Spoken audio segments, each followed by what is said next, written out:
Hello, आदाब, नमस्कार, सत श्री अकाल। कैसे हैं आप सब लोग? उम्मीद करता हूँ स्वस्थ होंगे। पिछली वीडियो में हमने बात की थी मियाज़म्स के बारे में। पहले हमने जाना कि होम्योपैथी क्या है, डॉक्टर हैनेमन ने कैसे इसको ढूंढा, सिमिलर डॉट कैसे किसी दवाई से बंदा वैसे ही बीमार होता है और उसी दवाई से वो ठीक होता है। मतलब कि सिमिलर डॉट से इलाज करना, एंटीडोट से नहीं।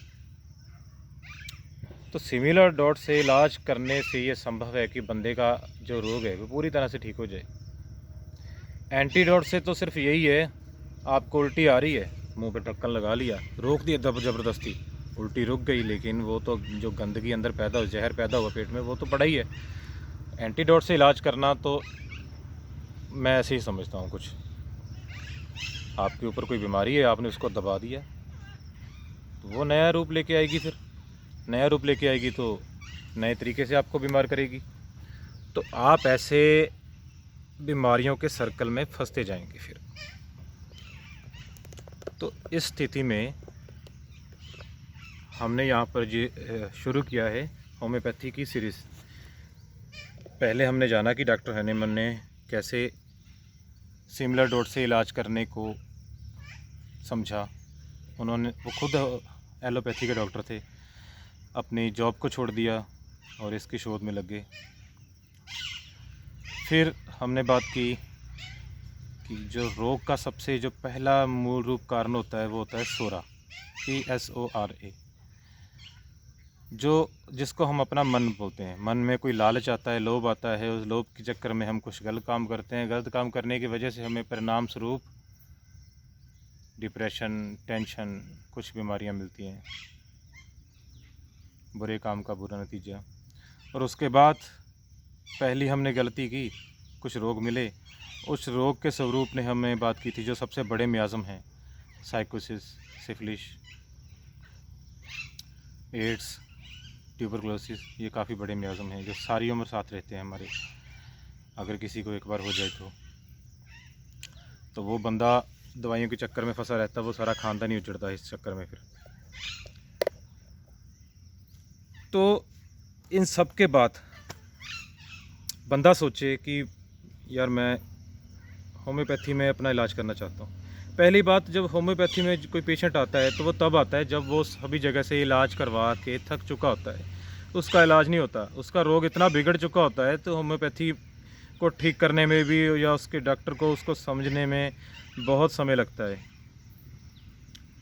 कहीं अगर पहली बार में उसको ठीक दवाई दे दी जाए तो वो तुरंत ठीक हो जाता है, लेकिन इतनी दवाइयाँ उसने यूज़ कर ली होती हैं, इतनी गलत दवाइयाँ खा ली होती हैं, उसका जो रोग है ना, रोग के रूप ही बदल चुके होते हैं। फिर एक रोग के ऊपर दूसरा रोग, एंटीडोट दी हमने, एक रोग को दबा दिया, वो अगली बार नया रूप लेके आ गया, हमने फिर से एंटीडोट ली, एलोपैथी ली, उसको फिर से दबा दिया, वो फिर से नया रूप लेके आ गया।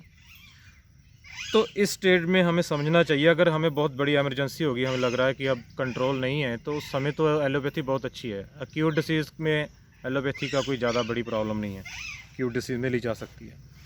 लेकिन अगर आप एक्यूट डिसीज़ को छोड़कर जो क्रॉनिक डिसीज़ हैं उनका इलाज करना चाहें तो उसमें तो जीरो ही है रिजल्ट। फिर ज़्यादा से ज़्यादा 5-10%। मुझे तो आज तक जो मैंने देखा है, समझा है, तो बहुत कम रिज़ल्ट है इसमें। बंदा बस गोली खाता जा रहा है तो उसको थोड़ी देर तक के लिए तो रिलीफ है, जैसे ही छोड़ दी वो फिर से ख़त्म कहानी, ज़्यादा बीमार हो जाता है। तो ऐसे सर्कल से बचने के लिए हमें समझना होगा कि हमें करना क्या चाहिए। अगर डॉक्टर के पास हम किसी उम्मीद को लेकर जाएं, डॉक्टर को समय देना पड़ेगा भाई समझने के लिए। तो सब जगह से हारने के बाद जब आप होम्योपैथी के डॉक्टर के पास जाते हैं, उसको अपना रोग दिखाते हैं, या आप अगर होम्योपैथी सीखना शुरू कर रहे हो तो आप अपने रोग को या किसी अपने दोस्त का एक समझना चाहो तो उसके रोग को कैसे समझोगे? होम्योपैथी वाले डॉक्टर क्या करते हैं, आपकी सारी चरित्र और चित्र के बारे में पूछते हैं। चित्र होता है जो आपकी बॉडी है, बॉडी में क्या क्या प्रॉब्लम है, आंखें कैसी हैं, सर कैसा है, सर दर्द है या नहीं, आंखों की दृष्टि कैसी है, कान में नज़ले की प्रॉब्लम कैसी है, नाक में कैसी है, दांतों में क्या समस्याएं हैं, मुंह से दुर्गंध आती है, सुगंध आती है, गले में क्या प्रॉब्लम्स हैं, लंग्स में क्या प्रॉब्लम्स हैं, कंधों में दर्द है, बाजुओं में दर्द है, दिल में कैसी समस्या है, दिल को क्या महसूस होता है, जिगर में क्या प्रॉब्लम है, हाजमे की क्या प्रॉब्लम, पेट कैसा है, और आपके जो गुप्तांग हैं, मूत्र क्रिया है वो कैसी है, गुदा द्वार है उसमें बवासीर की समस्या है या नहीं, ऐसे जानने की कोशिश करता है। इसको बोलते हैं चित्त। चरित्र होता है हमारा स्वभाव, हमें क्या अच्छा लगता है क्या नहीं, कहाँ जाना अच्छा लगता है कहाँ नहीं, क्या खाना अच्छा लगता है क्या नहीं, क्या पहनना अच्छा लगता है क्या नहीं, किसके साथ बैठना अच्छा लगता है, भीड़ में बैठना अच्छा लगता है, अकेले बैठना अच्छा लगता है, अकेले बैठने में डर लगता है। ये जो हमारा स्वभाव है, धूप में अच्छा लगता है, शाम में अच्छा लगता है, मीठा खाना पसंद है, नमकीन खाना पसंद है, ये सब चीज़ें हमारे स्वभाव में आती हैं। तो स्वभाव के बारे में A to Z लिखना पड़ेगा, शुरू से लेके आखिर तक। सुबह उठता है क्या महसूस होता है, दोपहर को क्या होता है, शाम को क्या प्रॉब्लम होती है, कौन से महीने में, पुण्य में, मत्स्य में क्या प्रॉब्लम होती है, साल के 12 महीने कौन से महीने में ज़्यादा समस्या होती है, किसी को फूलों की रुत में समस्या होती है, किसी को सर्दियों की रुत में होती है, किसी को गर्मियों में होती है। ये सारा हमारा स्वभाव है। स्वभाव के बारे में पूरी तरह से पूछना पड़ेगा। बॉडी के बारे में पूरी तरह पूछना पड़ेगा, पुराने उसको क्या क्या रोग हो चुके हैं, क्या क्या उसने इलाज कराया है, कौन कौन से ठीक हुए, कौन कौन से नहीं हुए, पूरा उसका बायोडाटा लिखना होगा। और ख़ानदान में उनके बड़ों के क्या क्या प्रॉब्लम्स थी, कैसे कैसे हुई, कैसे कैसे उनकी मृत्यु हुई, ये सब लिखें, ताकि पता चले कि उनके बूढ़ों से, उनके बुज़ुर्गों से उसको कौन सा मियाज़मा मिला हो सकता है।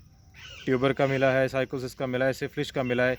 सिफिलिस का स्वभाव क्या है, साइकोसिस का क्या है, हम आगे चल के पढ़ेंगे बिल्कुल डिटेल में, तभी आप समझ पाएंगे। लेकिन जब आप पेशेंट को पूछना शुरू करें तो ऐसा ना हो कि अगर आपके मन में कोई दवाई है, आप उस दवाई को लगे कि आपको एक छोटा सा सिम्टम मिल गया तो उस दवाई के बारे में रिलेटेड आप खुद क्वेश्चन करें उससे।